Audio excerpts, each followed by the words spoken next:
Você está pronto para ouvir a palavra de Deus? Eu sei que a palavra de Deus hoje vai ser mais ungida, porque quem vai pregar é mais ungido do que eu. Minha amada esposa Aline, vem, meu amor. Estende a sua mão para cá e vamos abençoar a vida dela. Senhor, nós oramos que a tua palavra flua como águas do interior da tua filha, Senhor. Usa ela com a doçura que ela tem, com o amor que ela tem, mas muito mais do que isso. Usa ela com a doçura que o Senhor tem, com o amor que o Senhor tem, para falar aos nossos corações para a tua glória, em nome de Jesus. Amém. Olá, Deus te abençoe. E antes de começar a pregar sempre viva a palavra do Senhor, eu quero fazer um convite para as mulheres que estão aqui, que nessa próxima sexta-feira, dia 3 de novembro, nós teremos o nosso culto Elas, e vai ser um derramar do Espírito Santo sobre as nossas vidas. E você que é mulher, você não pode ficar de fora. Amém? Então vamos lá, nós estamos em meio a uma série Evangelho, né? Evangelion. E o Evangelho, ele é as boas notícias, não é verdade? E eu intitulei hoje o tema de O Escândalo do Amor do Pai. E para falar sobre esse amor escandaloso, eu quero ler com você a passagem de Lucas 15, a parábola do filho pródigo. Amém? Vamos ler juntos? Continuou. Certo homem tinha 2 filhos. O mais moço deles disse ao pai: Pai, dai-me a parte dos bens que me cabe. E ele lhes repartiu os haveres. Passados não muitos dias, o filho mais moço, ajuntando tudo o que era seu, partiu para uma terra distante e lá dissipou todos os seus bens, vivendo dissolutamente. Depois de ter consumido tudo, sobreveio àquele país uma grande fome, e ele começou a passar necessidade. Então ele foi e se agregou a um dos cidadãos daquela terra, e este o mandou para os seus campos a guardar porcos.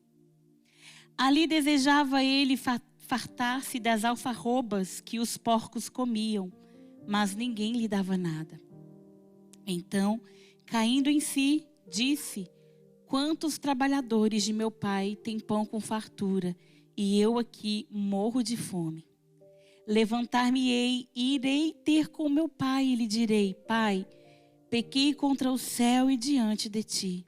Já não sou digno de ser chamado teu filho. Trata-me como um dos teus trabalhadores.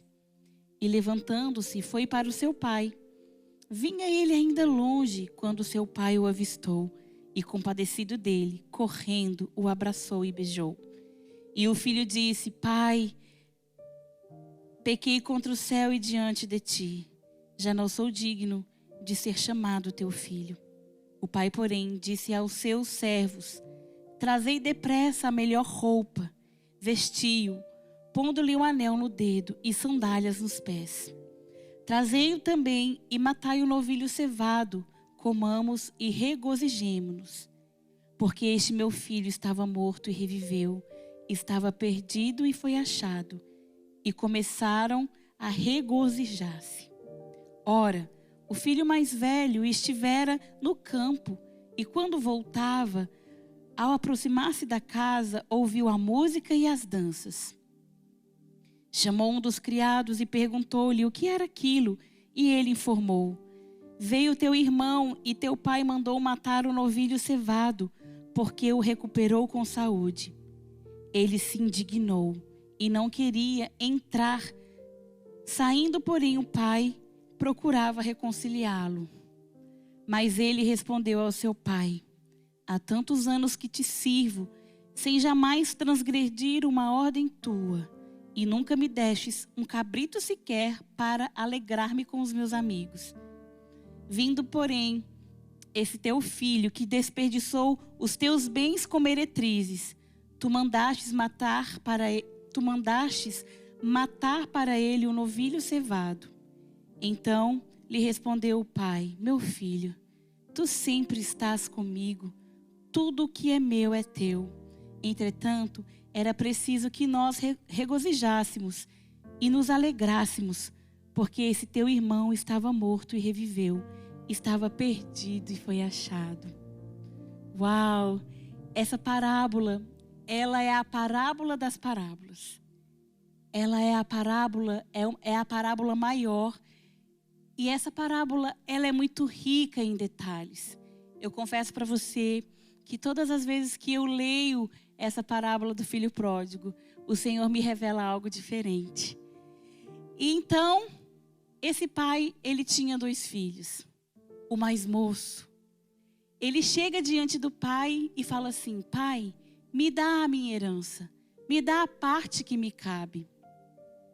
E pedir a herança ao pai vivo era dizer: eu quero que você morra. Mas como o Senhor ainda não morreu, me dá a minha herança. Aquele filho estava matando o pai.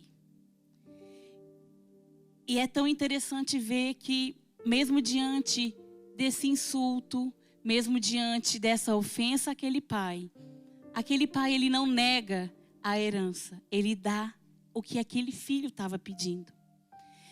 E esse menino, então, ele vai embora e ele começa a gastar toda a bênção do pai de uma forma irresponsável.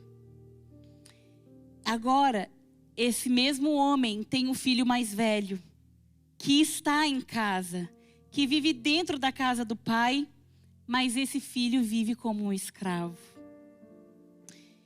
E hoje Jesus, ele quer redefinir alguns conceitos na nossa mente, na minha mente e na sua mente. E esse primeiro conceito é: o que é pecado? O que é pecado? É muito fácil para mim e para você entender que o filho mais novo, ele estava em pecado. É muito fácil a gente entender isso logo assim quando a gente lê o texto. Porque esse filho desejou a morte do pai, ele matou o pai e ele também gastou toda a sua herança, toda a herança com prostitutas.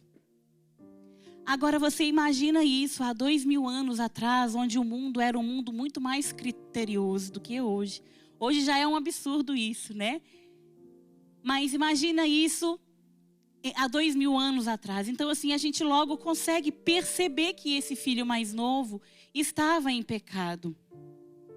Mas o mais velho também, ele está em pecado, porque ele está desconectado do pai. E o que desconecta um homem do pai é o pecado. E para complicar um pouquinho, né? Para dar um nó ainda na nossa cabeça, lá no versículo 29, o filho fala assim para o pai: há tantos anos que te sirvo, sem jamais transgredir uma ordem tua, e nunca me destes um cabrito sequer para alegrar-me com os meus amigos. E é tão interessante que o pai aqui, ele não discorda, ele não fala assim: ah, mas aquele dia lá você não obedeceu, aquele dia. O pai, ele não discorda, ele aceita essa afirmação. Agora eu te pergunto uma coisa: como que um filho, um menino que não desobedece o pai está em pecado? O que é pecado? Pecado, gente, não é simplesmente quebrar regras ou desobedecer. Pecado é não amar ao pai acima de todas as coisas. Pecado diz respeito a coração e não somente comportamento.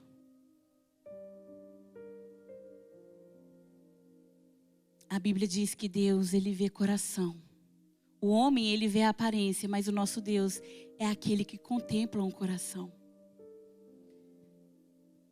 Porque o mais novo estava em pecado, porque ele amava mais as coisas do pai do que é o pai. E porque o mais velho está em pecado? Exatamente pelo mesmo motivo. Ele amava mais as coisas do pai do que o pai. Muitas das vezes, nós estamos amando mais a criação do que o Criador. estamos amando mais as coisas do Pai do que o próprio Pai. Sentimos mais prazer em ver um jogo de futebol do que a presença do Pai. Sentimos mais prazer em colocar um seriado na Netflix do que estar na presença do Pai. Porque a criação nos dá mais prazer. Quando eu amo alguém, quando eu amo muito uma pessoa, eu me alegro com aquilo que a pessoa se alegra, não é verdade? Vocês concordam comigo? Gente, e esse pai, ele estava exatamente em um dos dias mais felizes da vida dele. Ele estava celebrando a vida de um filho que ele pensava que estava morto. Ele estava celebrando, ele estava feliz. E esse filho mais velho, ele chega e escuta o barulho daquela festa, sabe que aquela festa ali estava sendo dada para celebrar a vida do irmão mais novo, mas ele está mais preocupado com o cabrito, mais interessado nas coisas do Pai. O que é pecado? Pecado é não amar a Deus acima de todas as coisas.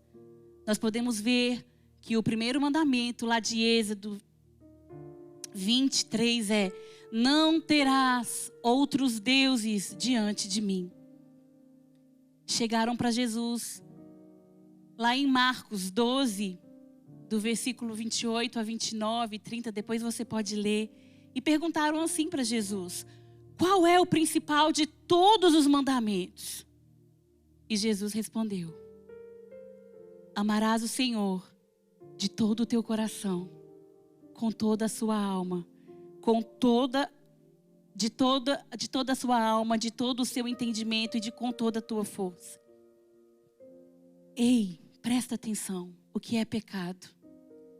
Tudo que flui de um coração que não ama o Pai acima de todas as coisas.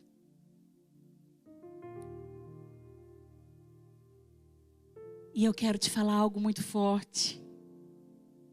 Tem gente jejuando, buscando as coisas do Pai, não porque quer o Pai. Tem pessoas orando, pagando o preço de oração, orando de madrugada, porque querem as coisas do Pai e não o Pai. Tem pessoas fazendo tudo certinho, mas o coração está longe do Pai. Nós precisamos amá-lo acima de todas as coisas. Nós temos que amá-lo acima de tudo. Amá-lo mais que dinheiro, amá-lo mais que pessoas, amá-los mais que carreira, amá-lo mais que netos, do que filhos. Esses dois filhos, eles queriam as bênçãos do Pai, as coisas do Pai. Eles simplesmente encontraram estratégias diferentes para chegar no seu objetivo. E eu quero te perguntar, que estratégia você tem usado para colocar as suas mãos nas bênçãos do Pai? Você tem feito tudo certinho para de repente colocar o dedo na cara de Deus e falar assim: Deus, eu faço tudo certinho, você me deve essa bênção.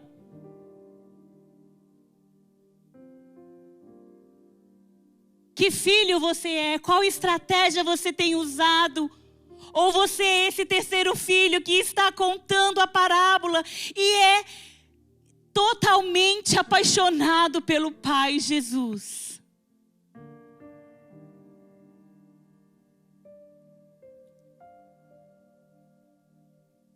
E nós podemos ver nesse mesmo texto o que é salvação. Salvação é o escândalo da graça. A salvação aqui é o pai correndo atrás de um filho para abraçar um filho que desejou a sua morte. Lá no versículo 17, nós podemos ver assim, ó. Então, caindo em si, disse: quantos trabalhadores do meu pai têm pão com fartura e eu aqui morro de fome? O que leva esse menino a voltar para a casa do pai são as coisas, porque ele sente fome, ele sente saudade do pão. Porque se ele tivesse sentido saudade do pai, ele estaria falando: eu estou com saudade do meu pai, eu quero meu pai porque eu quero abraçá-lo, eu quero beijá-lo. Ele volta, ele cai em si, porque ele sente saudade das coisas do pai. E então esse filho, ele faz esse caminho de volta. E o pai o avista de longe. Eu entendo, e no meu entendimento, esse pai, ele ia todos os dias esperar o filho. E ele avista aquele filho que o matou dentro de si. E ele simplesmente sai correndo ao encontro daquele filho. Só que existem alguns detalhes que a gente precisa entender e saber. Crianças corriam naquela época. Mulheres corriam naquela época. Adolescentes corriam naquela época. Mas um patriarca não corria naquela época. Porque para ele correr, ele precisava levantar as suas vestes e ficar com o joelho, com a perna para fora. E isso era uma vergonha.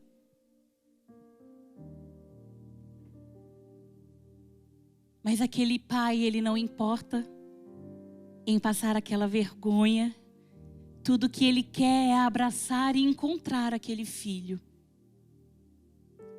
E ele então sai correndo em direção a um filho que volta formado em medicina.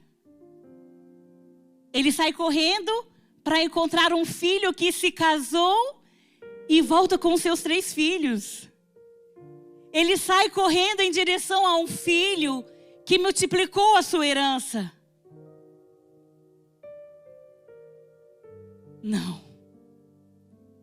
Ele sai correndo atrás de um filho fedido, sujo e que desejava que ele morresse.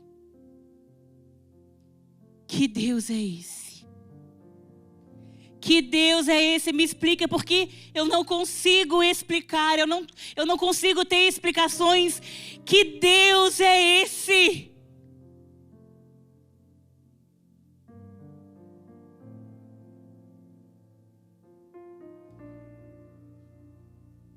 Eu não sei você, mas eu ainda sou da época do boletim, onde a gente precisava levar o nosso boletim de notas para casa.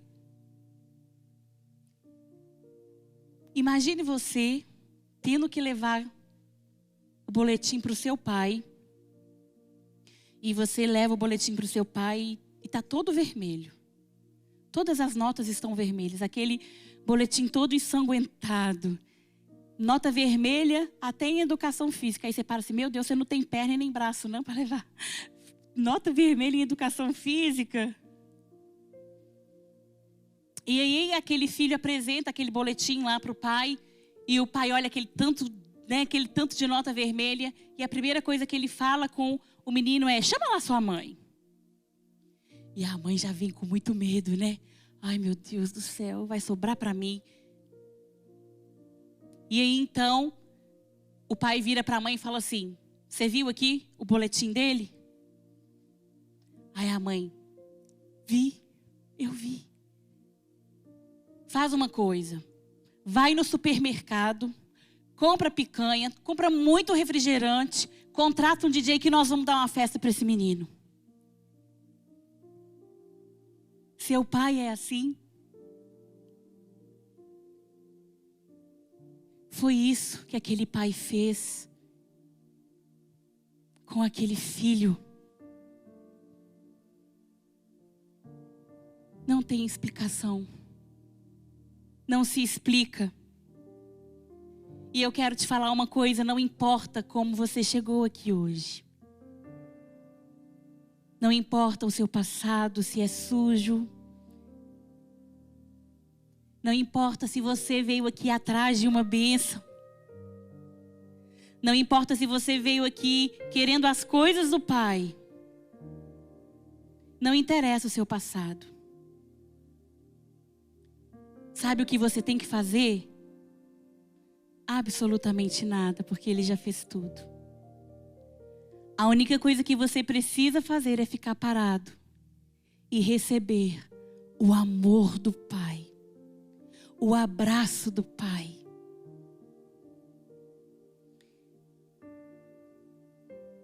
Salvação é Deus nos achando, é Deus nos encontrando. No verso 24, diz assim, porque este meu filho estava morto e reviveu, estava perdido e foi achado. Não é se achou, foi achado pelo amor de Deus. Ele não está nem aí para a sua sujeira. A sua sujeira não tem como sujá-lo, mas a limpeza dele tem como te limpar e te purificar. O Pai quer derramar o amor escandaloso dele em sua vida.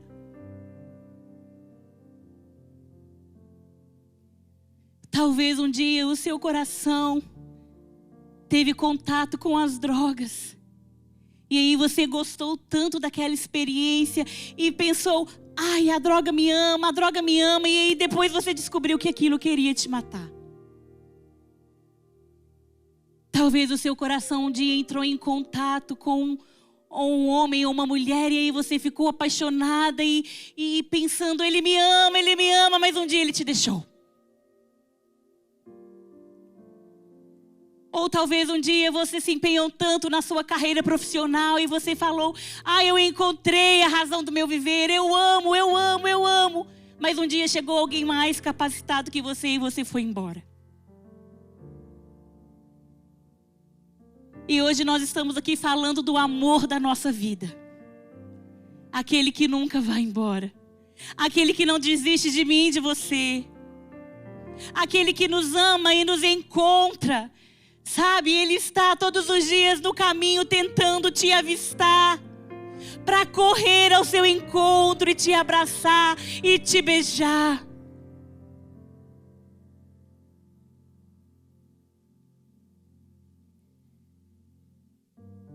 Tem uma historinha que eu ouvi há um tempo atrás, que ela é assim. O pai estava com um filho em casa e o menino virou para o pai dele e falou assim, pai, depois que eu fizer a minha tarefa, você deixa eu comer um chocolate? E aí o pai falou assim, eu não posso perder a oportunidade de ensinar o meu filho. E aí o pai virou para ele e falou assim, olha, você come o chocolate e em gratidão você faz a tarefa. Quando nós entendemos esse amor do Pai, esse amor que não quer nada em troca, o nosso coração instantaneamente se torna um coração grato por tudo que Ele fez. Eu fico imaginando o filho mais novo, ou como muitos falam, o filho pródigo, um dia depois daquela festa. Estava lá naquela festa, né? E tudo. E aí ele foi para casa e foi dormir. E aí eu fico imaginando ele no outro dia, quando ele acorda, olhando para um quarto que ele não merecia, olhando para uma cama que ele não merecia, olhando para um pijama que ele não merecia. Ele sai do quarto então, e quando ele vai para a cozinha, ele vê uma mesa de café cheia de comida. E ele começa a comer um pão que ele não merecia. E de repente o pai entra naquela cozinha e ele dentro de si começa a falar, já vai vir o sermão, já vai vir o puxão de orelha, já vai começar a apontar os meus erros e me acusar. Mas aquele pai não fala nada. Tá tudo bem entre ele e o pai. E tudo que o pai pedir àquele filho, ele não tem como dizer não, porque o coração dele se tornou grato diante de tanto amor.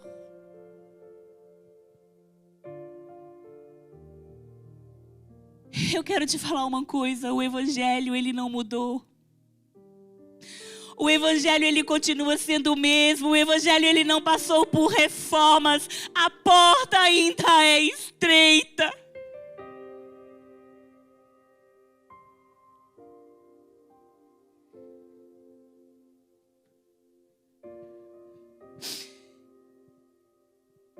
Tudo que nós precisamos fazer é nos colocar na frente dele e receber esse amor que constrange, esse amor que liberta, esse amor que cura, esse amor que restitui tudo que nós perdemos.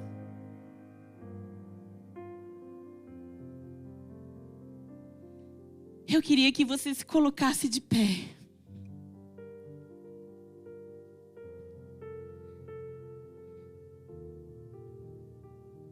Esse é o caminho, esse caminho é o caminho da restauração.